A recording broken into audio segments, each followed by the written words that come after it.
Hey everyone, so I am kind of back from my YouTube break, and I thought that the best way to jump back into things would be with a fun vlog in which I share with all of you all of my cosplay mistakes. Now, you might be wondering why I've decided to make a vlog that highlights all of my mistakes, and the answer is quite simple. All over the internet there are tutorials and cosplay worklogs that show you how to make all kinds of different things from point A to point B pretty seamlessly. But realistically, things don't always go according to plan. And hopefully by sharing my mistakes that have caused me to have to start over, waste money, and scrap projects altogether, this will not only teach you something, but also maybe help prevent you from making the same mistakes that I made. So the first costume we're going to talk about, now that the long rambling introduction is done, is my splash-free desert Makoto. This costume was made in 2015, and you can see it in action in my RealmsCon vlogs and my San Japan vlogs. So the first issue that I ran into was that I absolutely did not prepare before I went shopping for materials. If you watched my breakdown video, you know that I like to be thoroughly prepared when I go shopping for materials.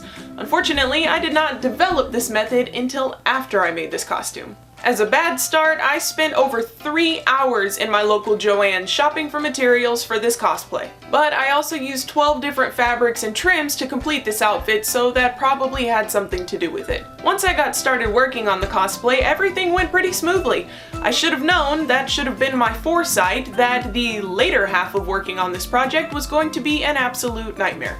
The nightmare began when I had to start working on probably the biggest piece of the costume, that stupid arm sash thing. I'm not really sure what it's supposed to be. I patterned this thing out, I layered all my nice pretty fabrics on it, I got to work sewing everything together, and it was going so well. After making about 500,000 tassels that have to be attached by hand one by one every single time I wear it, not my best idea, I was finally ready to put the lining in it. So I lined it with this pretty lime green color and put this pretty red brick bias tape. Oh, it was looking so good, everything looked so good, and then I don't know what it was, but I got this weird thought in my head. Now mind you, I'm already done with the entire thing, and I look at it and decide that this sleeve is not baggy enough. I mean, looking at the reference photo, his sleeve is pretty baggy, and my sleeve was only like kind of baggy. I mean, it was fine, it was totally fine, but no, I had to make it baggier. Seeing as how I already lined the whole thing and I am just too lazy to take all that lining out, put on a new sleeve, and then reline it,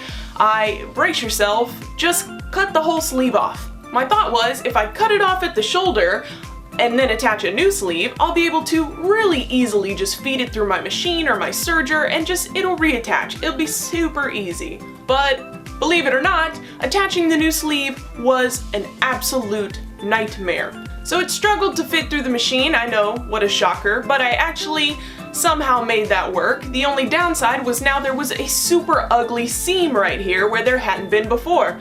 How did I not see that coming? So because I could find no other way, I cut another strip of my black bias tape and sewed it on by hand to hide that seam, because that didn't take half of forever at all. By the end of it all, the sleeve was in fact baggier, but just by a couple of inches, so definitely not worth all the trouble I went through trying to hide these ugly seams and fix the disaster I had created. Once everything was done with the sash, I was so happy to finally just put it on, see how everything looked together, and that's where I ran into my next problem. All the fabrics for the sash were chosen strictly by the way that they looked and layered together. I did not factor in how much all these layers were going to weigh. So at this point I had to figure out how I was going to attach this heavy thing onto a robe I made from Casa satin, which weighs basically nothing.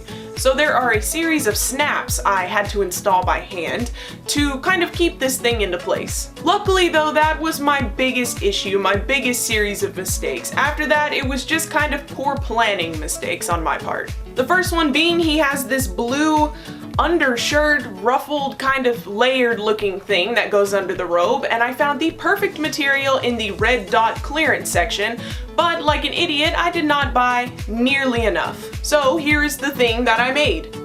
It's not even a shirt, it just goes over my neck like this. Talk about the most lazy way to fix a problem versus going back to the store and buying more fabric. Why? Why didn't I just go buy more fabric? And my last poor planning mistake for this costume was that the convention was right around the corner and I had not bought any kind of shoes to wear with this thing. So as you can see from this picture that somebody took of me, I wore slip-on black Vans with black socks.